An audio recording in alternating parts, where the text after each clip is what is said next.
Most people think they can't do double kettlebell training because they don't have kettlebells that match. Well, today I'm going to show you how you can. I'm going to say it's probably pretty common that most people don't have a huge selection of kettlebells at home, and particularly ones that match up so you've got two the same. It's a common misconception that you can't do double kettlebell training if you don't have two weights the exact same weight. I'm going to show you a couple of exercises which means that that isn't going to be a problem for you, and actually it might be a little bit of an advantage. So we're very deliberately going to have two unequal weights, and instead of using them to be symmetrical, we're going to give each one a job. So the first exercise I'm going to show you is the anchored press.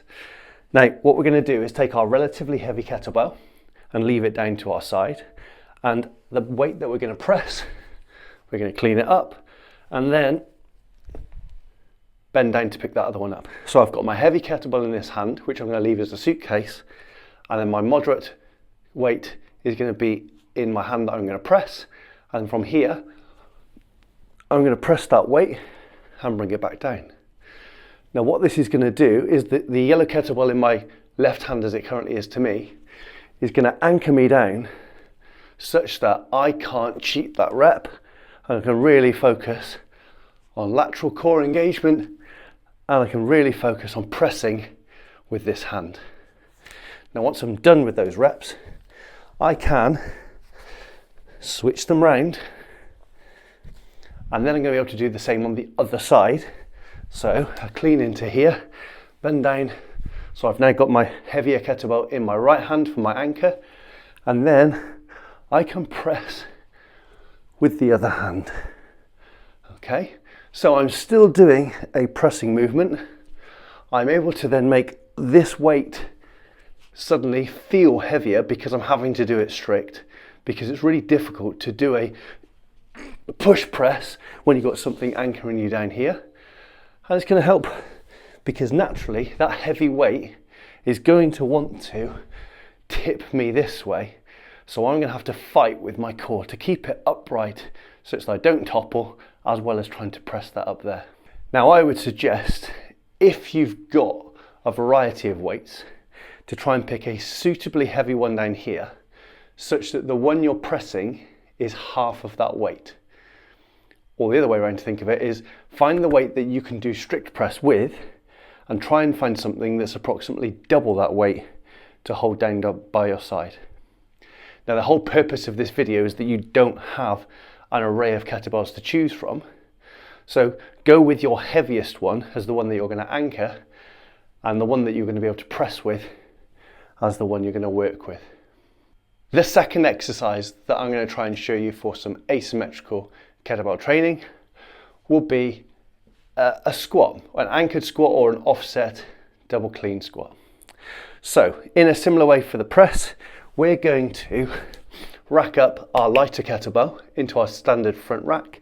Now if you were only doing one kettlebell, you would happily do some squats here. Now this has equally got lots of advantage because having the weight to one side, it's using some lateral flexion or anti-lateral flexion to stop us bending, and we can really focus on the squat there.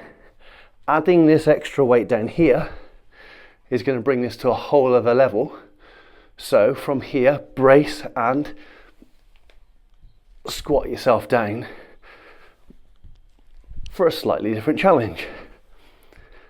Now, this is going to be feel a little bit weird, because often this weight down the side will probably hit the floor before the bottom range of motion has happened. So if that's the case for you and that feels a bit funky, it might even be better for you to try and double rack that up using this. And then you've got double kettlebell in front rack, one relatively heavy, one relatively moderate to light. And then as you do your typical double front squat here, it's still challenging because it's trying to pull me this way rather than being equal both left and right. Now the other advantage of doing it as two compared to just doing it one with that sideways movement depending on which arm it's in, actually all of a sudden I've now used a much heavier weight combined. So in terms of overloading your squat, compared to doing the goblet version or just your single kettlebell version, you're now essentially using a whole extra however much weight in this other hand. So you're using even more weight for your squat without having to buy a second kettlebell of the same weight, or even just another big single kettlebell to make it harder for your legs that way. The third and final exercise I'm going to show you for today will be just doing a standard RDL. So often in my warm-up, I will get my clients to do RDLs with a single kettlebell just to get the muscles going. But for most of the time, it's not nearly enough weight. So when we're trying to overload the hamstrings and the glutes, if you had 2 kettlebells the same, or 2 heavy kettlebells, that'd be ideal. Now, if we don't have the luxury of that, having 2 just of different weights, still same way as the squat, is going to give us more overall weight. But then as we pick these up, as mentioned earlier, the heavy one's going to want to tip me, so my core is going to have to lift to keep me back and square, and then I can still do the RDL, trying to maintain good posture, focus on stretching the hamstrings and glutes, and then also got the challenge of trying not to tip. Now, with all these exercises, because the weight's asymmetrical, I would encourage to flip it over so you've got the same the other side, and then same again. Focus on the hamstring stretch and the glute stretch, nothing in low back, big chest, crown the head to the ceiling, and doing it that way. So as mentioned, the whole purpose of this little video is to help you if you don't have the luxury of 2 weights the same. So this is for you if you're looking to do some variety of training with some different weights. Now, general rule of thumb of this, like I said with the anchored press, is to get one heavy as the anchor, and the other one is going to be the one that's going to do the work. And remember, the anchor weight, its job isn't to do any movement. So it's to hold you down or make things more challenging from a side-to-side perspective. Okay? The weight that you're going to be doing the work with, whether that's a press, a row, a squat, or clean, that's the one that's going to be doing the work for you. So choose your weights wisely. In short, just to finish this off, you don't necessarily need more equipment.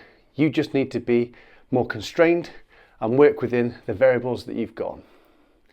If you're looking for a really smart program, particularly if you're new to kettlebell training and you'd like some access to that, there's going to be a link in my description. Give that a little click, I'll send it across to you, and then you can let me know how you get on.